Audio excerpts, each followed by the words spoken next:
నేను నీరజ. బులెటిన్ లో ముందుగా హెడ్లైన్స్ చూద్దాం. బిర్లా ఐలేకు మంత్రి పదవి ఇవ్వాలని కోరిన కాంగ్రెస్ నాయకులు. రామానంద తీర్థ సేవలను సద్వినియోగం చేసుకోవాలన్న ఎన్ విహారీ కృష్ణ. శ్రీ చీర్యాల లక్ష్మీ నరసింహస్వామి దేవస్థానంలో అన్నదాన కార్యక్రమం. ఆదిలాబాద్ మాజీ ఎంపీ రమేష్ రాథోడ్ కన్నుమూత.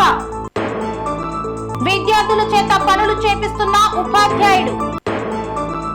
బెంగళూరులో ఒంటరిగా జగన్ ఏం చేస్తున్నారు? తిహార్ జైలులో ఉన్న కవితను పరామర్శించిన హరీష్ రావు. బీఆర్ఎస్ ప్లేస్ లోకి బీజేపీ రానుందా? అతి విశ్వాసమే కాంగ్రెస్ అభ్యర్థిని దెబ్బతీసిందా?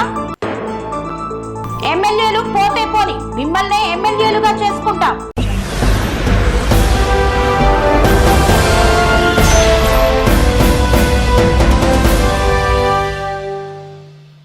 బీఆర్ఎస్ పార్టీ గుర్తుపై గెలిచి ఇతర పార్టీలలో చేరుతున్న ఎమ్మెల్యేలపై కేసీఆర్ సంచలన వ్యాఖ్యలు చేశారు. పార్టీయే నాయకులను సృష్టిస్తుంది అన్నారు. యువకులే మా నాయకులని తెలిపారు. పార్టీ గుర్తుపై గెలిచి అధికార పార్టీలో చేరుతున్న ఎమ్మెల్యేలపై బీఆర్ఎస్ పార్టీ అధినేత మాజీ ముఖ్యమంత్రి కేసీఆర్ సంచలన వ్యాఖ్యలను చేశారు. పోతే పోనీ అని పేర్కొన్నారు. పార్టీని వీడి దొంగల మాదిరి కలిసే వారి గురించి బాధ లేదని తెలిపారు. తెలంగాణ సాధించిన మనకు ఇదో లెక్క అని కొట్టిపారేశారు. ఈ మేరకు పార్టీ కార్యకర్తలకు కేసీఆర్ భరోసా ఇచ్చారు. పార్టీయే నాయకులను తయారు చేస్తుంది తప్ప నాయకులు పార్టీని ప్రభావితం చేయలేరని పేర్కొన్నారు. నాడైనా నేడైనా నాయకులను తయారు చేస్తున్నది పార్టీనే. మెరికల్ లాంటి యువ నాయకులను పార్టీ సృష్టిస్తుందని కేసీఆర్ పేర్కొన్నారు. సిద్దిపేట జిల్లా ఎర్రవల్లిలోని తన వ్యవసాయ క్షేత్రంలో శుక్రవారం కేసీఆర్ పార్టీ కార్యకర్తలతో సమావేశమయ్యారు. రోజు రోజుకు కేసీఆర్ ను కలిసేందుకు పెరుగుతున్న ప్రజలతో ఎర్రవెల్లి ప్రాంతం సందడి నెలకొంది. పార్టీ కార్యకర్తలు, నాయకులు, సాధారణ ప్రజలతో కలిసి కేసీఆర్ అంతకుముందు ఉమ్మడి నిజామాబాద్ జిల్లా నేతలతో కేసీఆర్ ప్రత్యేకంగా సమావేశమయ్యారు. ఈ సందర్భంగా పార్టీ బలోపేతంపై చర్చించారు. సమావేశంలో మాజీ మంత్రులు కేటీఆర్, వేముల ప్రశాంత్ రెడ్డి, ఎమ్మెల్యేలు కౌశిక్ రెడ్డి, మాజీ ఎమ్మెల్యేలు భల్కా సుమన్, జీవన్ రెడ్డి, గంప గోవర్ధన్, జాజుల సురేందర్, హనుమంత్ షిండే తదితరులతో కేసీఆర్ మాట్లాడారు. పార్టీని వీడుతున్న ఎమ్మెల్యేల విషయమై ఈ సమావేశంలో మాజీ సీఎం కేసీఆర్ కీలక వ్యాఖ్యలు చేశారు. రెట్టించిన ఉత్సాహంతో ప్రజల ఆకాంక్షలకు అనుగుణంగా పనిచేద్దామని తెలిపారు. ఇంకా నెరవేరని ప్రజా ఆకాంక్షలను భవిష్యత్తులో నెరవేర్చే సత్తా, డెప్త్ మనకే ఉన్నదని స్పష్టం చేశారు.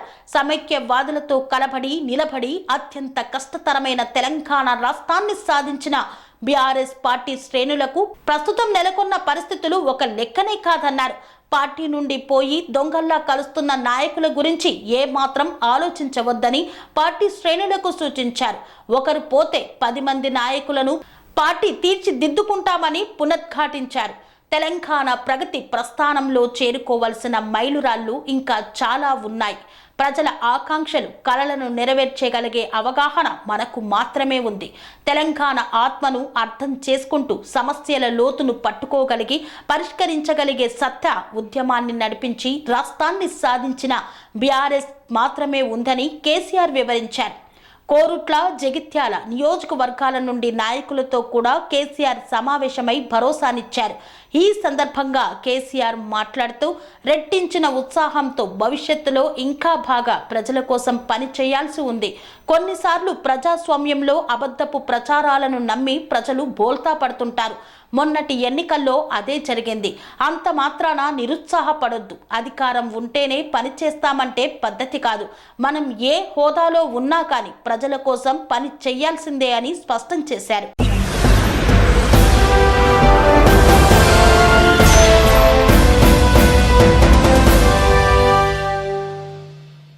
గెలుపు పక్కా అనుకున్న చోట బొక్కబోర్లా పడటం ఇప్పటికీ జీర్ణించుకోలేకపోతున్నారు స్థానిక లీడర్లు. ఏదో అనుకుంటే ఇంకేదో అయిందని ఆదిలాబాద్ కాంగ్రెస్ నాయకులు ఆలోచిస్తున్నారు. ఆదిలాబాద్ పార్లమెంటు స్థానాన్ని సవాలుగా తీసుకున్నారు CM Revanth Reddy. BJP sitting స్థానమైన ఆదిలాబాద్ లోక్సభ స్థానాన్ని కైవసం చేసుకునేందుకు అధికారంలోకి వచ్చిన నాటి నుండే ఆపరేషన్ స్టార్ట్ చేశారు. ఆదివాసీ ఓటర్లు అధికంగా ఉన్నారనే ఆలోచనతో మంత్రి సీతక్కను జిల్లా ఇన్ఛార్జ్ మంత్రిగా నియమించారు. అంతేకాకుండా సీఎం రేవంత్ రెడ్డి అనుచరుడైన సత్తు మల్లేష్ కు కీలక బాధ్యతలు అప్పగించారు.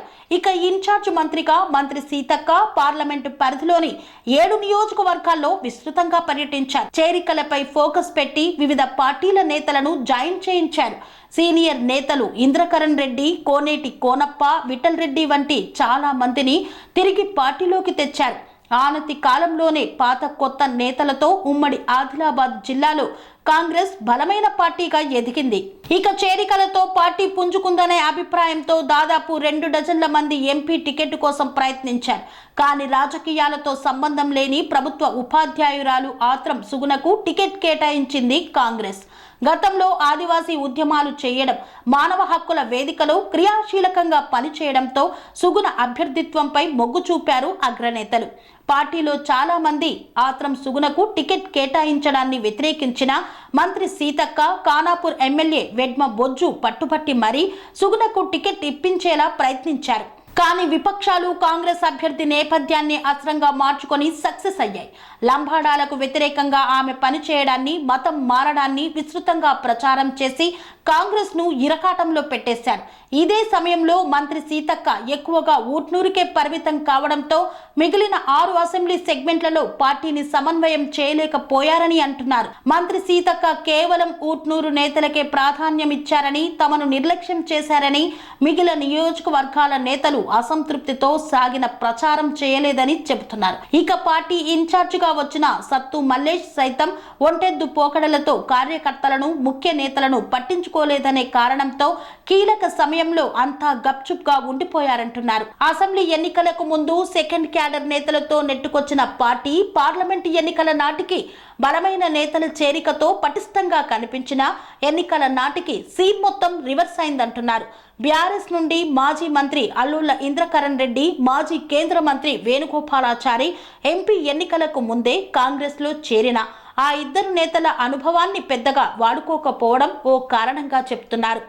మరోవైపు ఉమ్మడి జిల్లాలో ఎంతో పేరున్న సిర్పూర్ మాజీ ఎమ్మెల్యే కోనేరు కోనప్ప, మూదోల్ మాజీ ఎమ్మెల్యే విఠల్ రెడ్డిని సైతం లైట్ తీసుకోవడం నష్టం చేకూర్చిందని చెబుతున్నారు.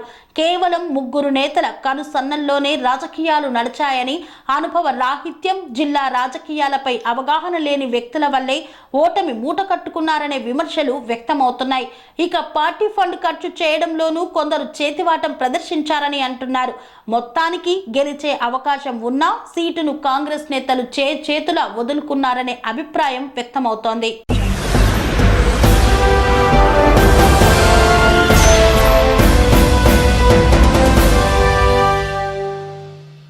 రాష్ట్రంలో కాంగ్రెస్ కు ప్రత్యామ్నాయ శక్తిగా ఎదిగే సత్తా బీజేపీకి ఉందా? 10 ఏళ్లు రాష్ట్రాన్ని పాలించిన బీఆర్ఎస్ ఓటమితో బీజేపీ పుంజుకుంటుందా? రాష్ట్రంలో కాంగ్రెస్ కు బీజేపీనే ప్రత్యామ్నాయ శక్తి అంటూ పదే కాషాయ నేతలు చెప్పడం ఉట్టి ప్రచారమేనా? బీఆర్ఎస్ ను బీజేపీ రీప్లేస్ చేయగలుగుతుందా? లోక్సభ ఎన్నికల్లో బీజేపీకి పరోక్షంగా సహకరించి తన గొయ్యి తానే తవ్వుకున్న బీఆర్ఎస్ ఇకనైనా దాని నుండి బయటపడుతుందా, లేకపోతే మరింత కూరుకుపోతుందా? లోక్సభ ఫలితాలతో రాష్ట్రంలో ప్రత్యామ్నాయ శక్తిగా మారిపోయామనే భ్రమలో కనిపిస్తున్నారు బీజేపీ నేతలు. గత అసెంబ్లీ, పార్లమెంటు ఎన్నికల్లో ప్రజలిచ్చిన తీర్పుతో బీజేపీకి ఓట్ల శాతం గణనీయంగానే పెరిగింది. పెరిగిన తమ బలాన్ని నిలబెట్టుకుంటూ రాబోయే 5 ఏళ్ల కాలానికి పక్కా ప్రణాళికలతో మరింత బలపడే ప్రయత్నం చేస్తే తప్ప బీజేపీ కళ రాష్ట్రంలో నెరవేరే అవకాశం లేదన్న అభిప్రాయం వ్యక్తమవుతోంది. ఇప్పటికే దేశంలో బీజేపీ ప్రభావం తగ్గుతున్న పరిస్థితులు కనిపిస్తున్నాయి. అంతేకాదు వచ్చే 5 ఏళ్ల కాలంలో రాజకీయ పరిణామాలు ఏ విధంగా ఉంటాయో తెలియని నేపథ్యంలో రాష్ట్ర బీజేపీ నేతలు వాపును చూసి బలుపు అనుకుంటే మాత్రం పప్పులు కాలేసినట్టే అవుతుంది. లోక్సభ ఎన్నికలపై ఉన్న శ్రద్ధ బీజేపీ అధిష్టానానికి అసెంబ్లీ ఎన్నికలపై ఉండదనే స్పష్టత ఈ 10 ఏళ్ల పరిపాలనలో స్పష్టంగా కనిపించింది. ఇప్పుడు అదే ధోరణిలో జాతీయ నాయకత్వం ముందుకు వెళ్తే మాత్రం తెలంగాణలో బీజేపీ బలపడడం అసాధ్యమనే అభిప్రాయాలు వ్యక్తమవుతున్నాయి. ఎందుకంటే ప్రస్తుతం దేశంలో బీజేపీకి కొంత మెజార్టీతో ప్రభుత్వాన్ని ఏర్పాటు చేయలేదు. దాని ప్రభావం ఖచ్చితంగా తెలంగాణపై పడే అవకాశాలు ఎక్కువగా ఉంటాయనే టాక్ వినిపిస్తోంది. కూటమి పార్టీల సహకారంతో సర్కారు ఏర్పాటు చేసిన బీజేపీకి అది బలమా బలహీనత అనేది కొన్నాళ్లు గడిస్తే తేలిపోతుందన్న అభిప్రాయం ఇండియా కూటమి సభ్యులతో పాటు మేధావుల్లో వ్యక్తమవుతోంది. రాష్ట్రంలో కాంగ్రెస్ అస్తిత్వం ఎప్పుడు చావదు, దానికి చావు లేదు. ప్రతిపక్షమైన అధికార పక్షమైన ఏ పాత్రలోనైనా కాంగ్రెస్ తన సత్తా చాటుకుంటూనే వస్తుంది. ఆ క్రమంలో ఇప్పుడు రాష్ట్రంలో కాంగ్రెస్ కు ప్రత్యామ్నాయం ఎవరు? వచ్చే ఎన్నికల్లో కాంగ్రెస్ ఓడించలేకపోయినా కనీసం ప్రధాన ప్రతిపక్షంగా అవతరించి ప్రత్యామ్నాయ శక్తిగా స్థిరపడేందుకు బీజేపీనా బీఆర్ఎస్ అన్న చర్చ మొదలైంది. బీజేపీ బీఆర్ఎస్ ప్లేస్ ను భర్తీ చేస్తోందా లేక బీఆర్ఎస్ మళ్ళీ పుంజుకుంటుందా అనేది తేలాల్సి ఉంది. బీజేపీ రాష్ట్రంలో బలపడాలంటే కాంగ్రెస్ ప్రభుత్వంపైనే కాదు బీఆర్ఎస్ పార్టీపైన పోరాటాలు చేయాలి. కానీ గత 10 ఏళ్ల పాలనలో మోడీతో పాటు రాష్ట్ర నేతలు కేసీఆర్ అవినీతిపై విమర్శలు చేస్తూ వస్తున్నారు తప్ప ఏనాడు చర్యలు చేపట్టకపోవడంతో బీజేపీ బీఆర్ఎస్ ఒక్కటే అనే ప్రచారం జోరుగా సాగుతోంది. ఆ ప్రచారమే గత అసెంబ్లీ ఎన్నికల్లో బీజేపీ అనుకున్న లక్ష్యానికి గండి కొట్టింది. 30 సీట్లన్నా గెలుస్తామన్న బీజేపీ 8 సీట్లతో సరిపెట్టుకోవలసి వచ్చింది. మరోవైపు లోక్సభ ఎన్నికల్లో బీజేపీ 8 సీట్లు దక్కించుకొని బలం పెంచుకున్నప్పటికీ విమర్శలు తప్పడం లేదు. బీఆర్ఎస్ పరోక్ష సహకారంతోనే బీజేపీకి ఎంపీ సీట్లు పెరిగాయంటున్నారు. కాంగ్రెస్ ను కట్టడి చేయడానికి బీఆర్ఎస్ తన ఓటు బ్యాంకును డబ్బులు పంచి మరీ బీజేపీ వైపు మళ్లించిందన్న టాక్ ఉంది. దీనికి తగ్గట్టే బీఆర్ఎస్ డిపాజిట్లు కోల్పోయిన స్థానాలను బీజేపీ దక్కించుకుంది. దాంతో బీఆర్ఎస్ బీజేపీ బీటీం అన్న ప్రచారానికి మరింత ఊతం చేకూరుతోంది. ప్రస్తుతం ఉన్న పరిస్థితుల్లో తెలంగాణ ప్రజలు మళ్లీ కేసీఆర్ పాలనను కోరుకునే పరిస్థితి కనిపిస్తోంది. కోల్పోయిన స్థానాలను బీజేపీ దక్కించుకుంటుంది. దాంతో బీఆర్ఎస్ బీజేపీ బీటీం అన్న ప్రచారానికి మరింత ఊతం చేకూరుతోంది. ఇట్లాంటి పరిస్థితుల్లో రాష్ట్రంలో బీఆర్ఎస్ మళ్లీ బలపడటం అసాధ్యమే. మరి ఆ పరిస్థితిని బీజేపీ క్యాష్ చేసుకోగలుగుతుందా? బీఆర్ఎస్ స్థానాన్ని రీప్లేస్ చేయడానికి ఇప్పటికైనా వ్యూహాత్మకంగా అడుగులు వేస్తుందా అనేది వేచి చూడాలి.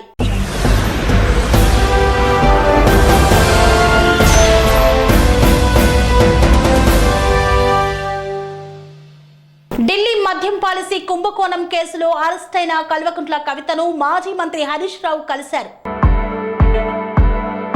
ఢిల్లీ మద్యం పాలసీ కుంభకోణంలో మనీ లాండరింగ్ కు పాల్పడిన ఆరోపణలను ఎదుర్కొంటున్నారు కవిత. ఈ ఏడాది మార్చి 15వ తేదీన అరెస్ట్ అయ్యారు. జ్యుడిషియల్ కస్టడీలో కొనసాగుతున్నారు. తిహారు జైలులో ఉంటూ ఈడీ విచారణను ఎదుర్కొంటున్నారు. ఇదే కేసులో సిబిఐ అధికారులు సైతం కవితను అరెస్టు చేశారు. ఈడీ కేసులో కవిత జ్యుడిషియల్ కస్టడీ జూలై 3వ తేదీ వరకు కొనసాగాల్సి ఉంది. ఆ తరువాత ఆమెను ఢిల్లీ రోజ్ అవెన్యూ న్యాయస్థానం ముందు ప్రవేశపెడతారు ఈడీ అధికారులు. కేసు దర్యాప్తు ఇంకా కొనసాగుతున్నందున కస్టడీని మరీ కొంతకాలం పొడిగించాలని కోరే అవకాశాలు లేకపోలేదు. ఢిల్లీ మద్యం కుంభకోణం కేసులో కవిత ప్రమేయం ఉన్నట్లు నిర్ధారించామని, మరింత సమాచారాన్ని ఆమె నుండి రాబట్టాల్సి ఉందని ఈడీ తరపు న్యాయవాదులు కోర్టుకు వివరిస్తూ పోతున్నారు. ఇప్పటికే కవితకు చెందిన 100 కోట్ల రూపాయలను అటాచ్ చేశారు. ఇదే కేసులో అరెస్ట్ అయిన ఆమ్ ఆద్మీ పార్టీ జాతీయ కన్వీనర్, ఢిల్లీ ముఖ్యమంత్రి అరవింద్ కేజ్రీవాల్, మాజీ ఉప ముఖ్యమంత్రి మనీష్ సిసోడియా సైతం ఇంకా విచారణను ఎదుర్కొంటున్నారు. ఇన్ని రోజుల పాటు నిర్వహించిన విచారణ సందర్భంగా అరవింద్ కేజ్రీవాల్ గాని కవిత గాని తమకు సహకరించట్లేదంటూ ఈడీ అధికారులు కూడా గతంలో పలుమార్లు న్యాయస్థానం దృష్టికి తీసుకువెళ్లారు. తాము అడిగిన ప్రశ్నలకు పొంతనలేని సమాధానాలను ఇచ్చారనేది వారి వాదన. గోవా అసెంబ్లీ ఎన్నికల సమయంలో కవిత నుండి 25 కోట్ల రూపాయలను వినోద్ చౌహాన్ అందుకున్నట్లు ఈడీ అధికారులు గతంలో న్యాయస్థానానికి వెల్లడించారు. అభిషేక్ బోయిన్పల్లి ద్వారా కవిత పిఏ ఈ మొత్తాన్ని హవాలా రాకెట్ రూపంలో బదలాయించినట్లు వివరించారు. మేలోనే వినోద్ చౌహాన్ ను అరెస్ట్ అయ్యాడు. అరెస్ట్ అయిన కల్వకుంట్ల కవితను ఉదయం మాజీ మంత్రి ఎమ్మెల్యే టి హరీష్ రావు కలిశారు. ఆమె యోగక్షేమాలను అడిగి తెలుసుకున్నారు. ధైర్యంగా ఉండాలని, ఆత్మధైర్యాన్ని కోల్పోవద్దని సూచించారు.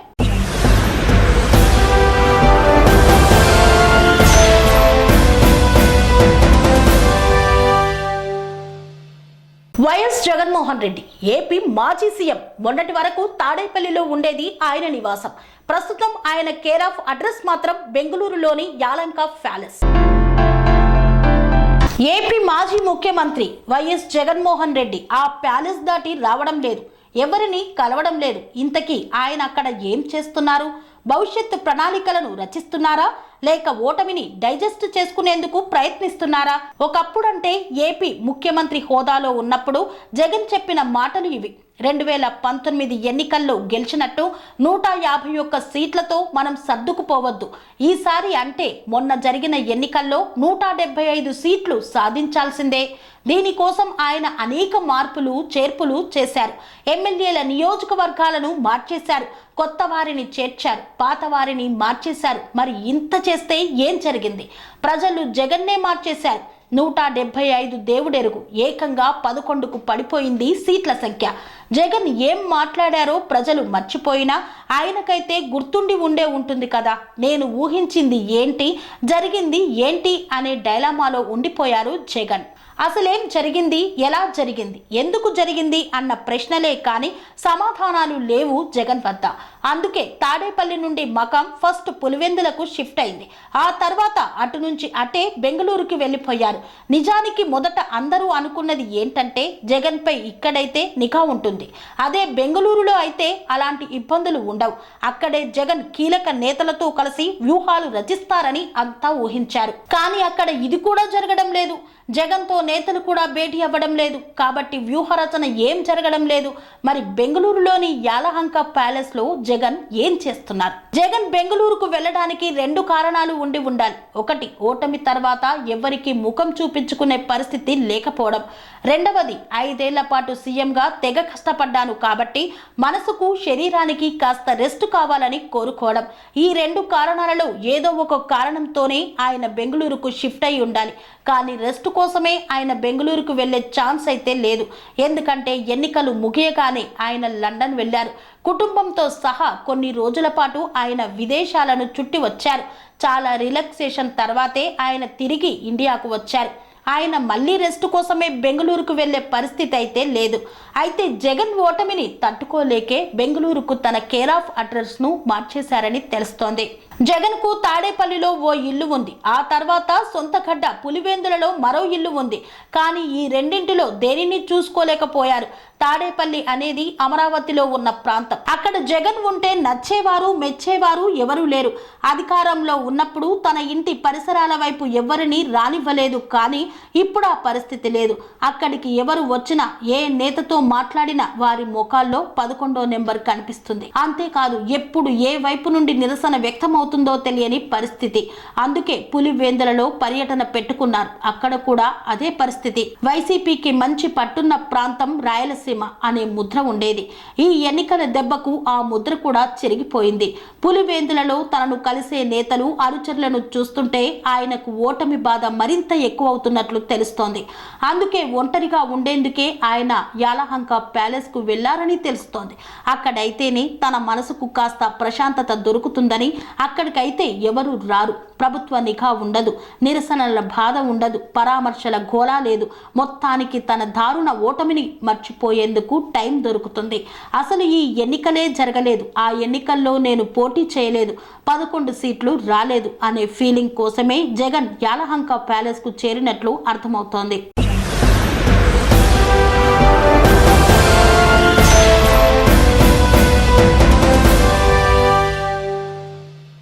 వార్తల్లో చిన్న విరామం. Sun Life multi speciality hospital ప్రజలకు నిరంతర వైద్య సేవలు అందిస్తున్న hospital. Diabetology, stem cell physician లో ఇండియాలోనే మొదటి డాక్టర్ గా పేరుగాంచిన డాక్టర్ విజయ్ భాస్కర్ గారు అత్యాధునిక విజ్ఞాన పరిజ్ఞానంతో అంతర్జాతీయ ప్రమాణాలతో సామాన్యులకు సైతం అందుబాటులోకి తెచ్చారు Sun Life multi speciality hospital ను. అనుభవజ్ఞులైన వైద్యులతో అన్ని రకాల వైద్య సేవలు, ఆపరేషన్స్, సర్జికల్ ఎమర్జెన్సీలు, ప్లాస్టిక్ సర్జరీలు, చికిత్స అందించనున్నారు. 24 గంటలు అందుబాటులో ఫార్మసీ మరియు అంబులెన్స్ సౌకర్యం కలదు. సంప్రదించండి Sun Life multi speciality hospital, Dammaiguda. Contact number 8121678234, 9700971100. తిరిగి వార్తలకు స్వాగతం.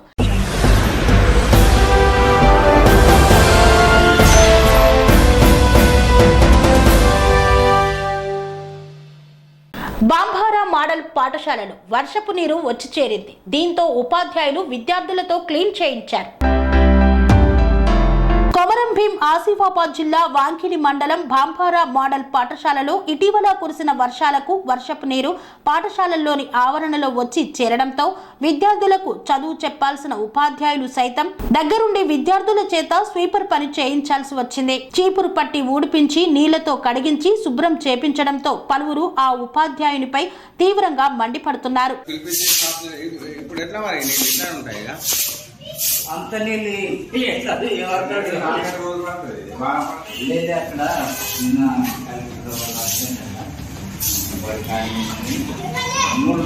3 నుంచి స్టార్ట్ అయింది. మొన్న వరకు మేము షూట్ అయింది.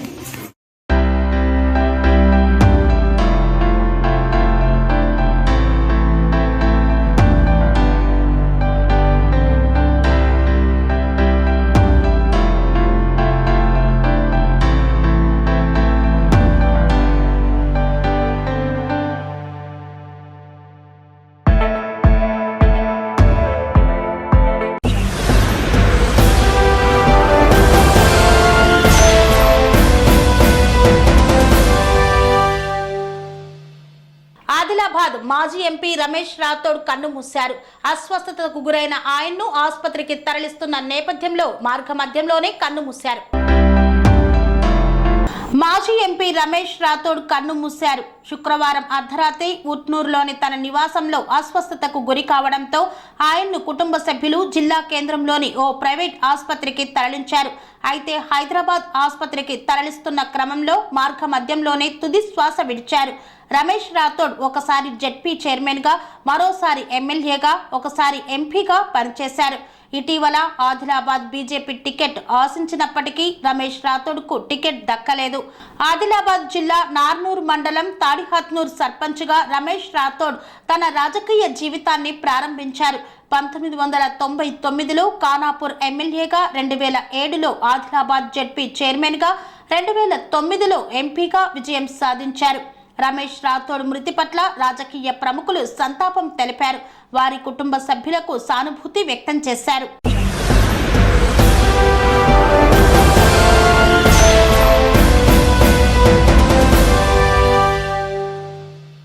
చీరియాల శ్రీ లక్ష్మీ నరసింహస్వామి ట్రస్ట్ ఆధ్వర్యంలో అన్నదాన కార్యక్రమాన్ని నిర్వహించారు.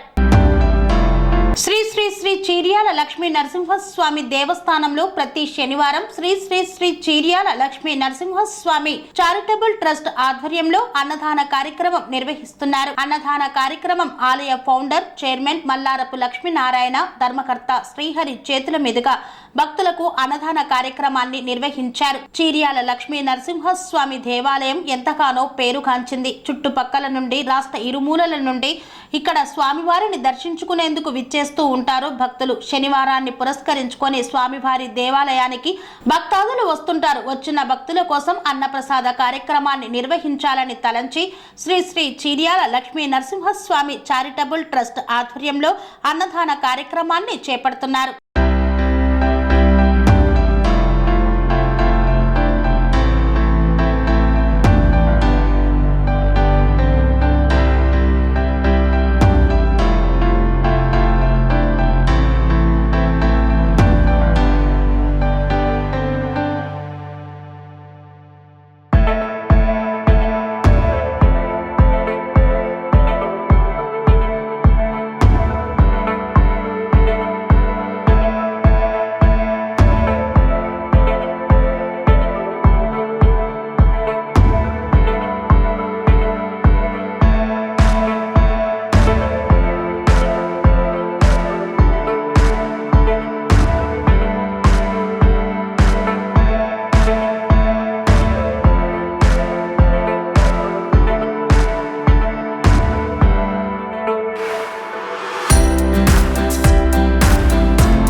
స్వామి రామానంద తీర్థ సంస్థ అందిస్తున్న సాంకేతిక పరిజ్ఞానాన్ని నిరుద్యోగులు సద్వినియోగం చేసుకోవాలని కోరారు.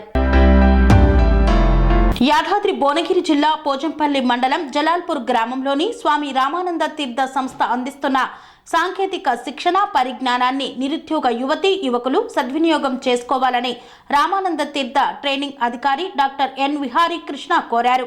జిల్లా కేంద్రంలోని రహదారి బంగ్లాలో విలేకరుల సమావేశంలో ఆయన మాట్లాడారు. తెలంగాణ రాష్ట్ర పంచాయతీరాజ్ గ్రామీణ అభివృద్ధి శాఖల సహకారంతో స్వామి రామానంద తీర్థ సంస్థలో 15 రకాల స్కిల్ డెవలప్మెంట్ ప్రోగ్రాంలు నడుస్తున్నాయని ఆయన పేర్కొన్నారు. 18 సంవత్సరాల వయసు దాటిన యువతీ యువకులు జూలై 8 లోపు దరఖాస్తు చేసుకోవాలని కోరారు. సుమారు 6 మాసాల పాటు ఉచిత శిక్షణతో పాటు హాస్టల్ మరియు భోజన వసతి కల్పిస్తామని తెలిపారు. శిక్షణ ముగిసిన వెంటనే ప్లేస్మెంట్ ఇచ్చి ఉపాధి అవకాశాలు కల్పిస్తామని ఆయన తెలియజేశారు. శిక్షణ పొందిన నిరుద్యోగ యువతీ యువకులు 12,000 నుండి 18,000 వరకు వేతనం పొందవచ్చని తెలిపారు. కేంద్ర ప్రభుత్వ దీన్ దయాళ్ ఉద్యోగ్ కౌన్సిల్ యోజన మరియు మేధా చారిటబుల్ ట్రస్ట్ల ఆధ్వర్యంలో నిర్వహిస్తున్న శిక్షణలు పొందిన యువతీ యువకులు ఉపాధి అవకాశాలను మెరుగుపరుచుకోవాలని ఆయన సూచించారు. సాయి యాదాద్రి సేవాశ్రమం వ్యవస్థాపక అధ్యక్షులు దెబ్బిడి అశోక్ మాట్లాడుతూ యాదాద్రి భువనగిరి జిల్లా వ్యాప్తంగా ఉన్న యువతీ యువకులను చైతన్యం చేసి రామానంద తీర్థ ఆధ్వర్యంలో ఇస్తున్న ఉపాధి ఆధారిత సాంకేతిక శిక్షణ పరిజ్ఞానాన్ని విస్తృతపరుస్తామన్నారు.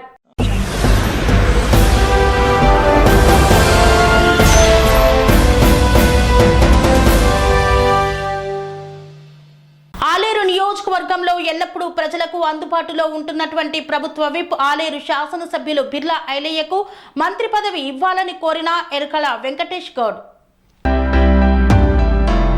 ఆలేరు ఎమ్మెల్యే ప్రభుత్వ విప్ బిర్లా ఐలయ్యకు మంత్రి పదవి ఇవ్వాలని తుర్కపల్లి మండల కాంగ్రెస్ పార్టీ వర్కింగ్ ప్రెసిడెంట్ ఎరుకల వెంకటేష్ గౌడ్ తెలంగాణ ముఖ్యమంత్రి రేవంత్ రెడ్డిని కాంగ్రెస్ పార్టీ అధిష్టానానికి విజ్ఞప్తి చేశారు. యాదగిరిగుట్ట శ్రీ లక్ష్మీ నరసింహస్వామి పాదాల దగ్గర Congress party fishers men committee chairman Payyavula జానకిరాముల ఆధ్వర్యంలో ఆలేరు ఎమ్మెల్యే ప్రభుత్వ విప్ బిర్లా ఐలయ్యకు మంత్రి పదవి రావాలని ఏర్పాటు చేసిన అన్నదాన కార్యక్రమంలో పాల్గొని ప్రసంగించారు. ఈ సందర్భంగా ఆయన మాట్లాడుతూ బీసీ బిడ్డ బిర్లా ఐలన్నకు మంత్రి పదవి వస్తే బడుగు బలహీన వర్గాలకు న్యాయం జరుగుతుందని పేర్కొన్నారు. ఈ కార్యక్రమంలో యాదగిరిగుట్ట టౌన్ కాంగ్రెస్ అధ్యక్షులు బందారపు భిక్షపతి గౌడ్, సీనియర్ కాంగ్రెస్ నాయకులు ఎరుకల హేమేందర్ గౌడ్, గుండ్లపల్లి భరత్ గౌడ్ తదితరులు పాల్గొన్నారు.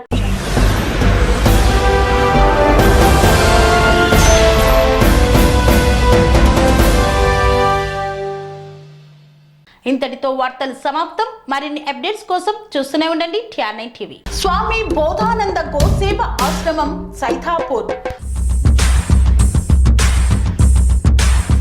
జ్యోతిష్యం వాస్తుశాస్త్రం మన పూర్వీకులు మనకిచ్చిన వరం.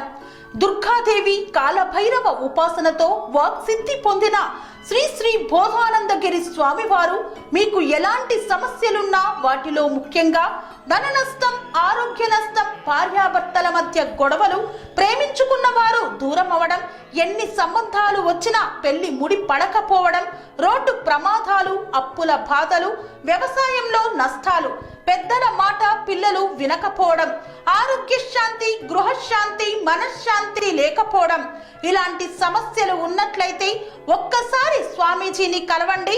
మీ సమస్యలకు తగిన పరిష్కారాన్ని పొందండి. అంతేకాక అన్ని రకాల వ్యాధులకు గోపంచగవ్య మరియు మూలికా వైద్యం చేయబడును. నమ్మకంతో రండి, ఆయురారోగ్యాలతో వర్ధిల్లండి.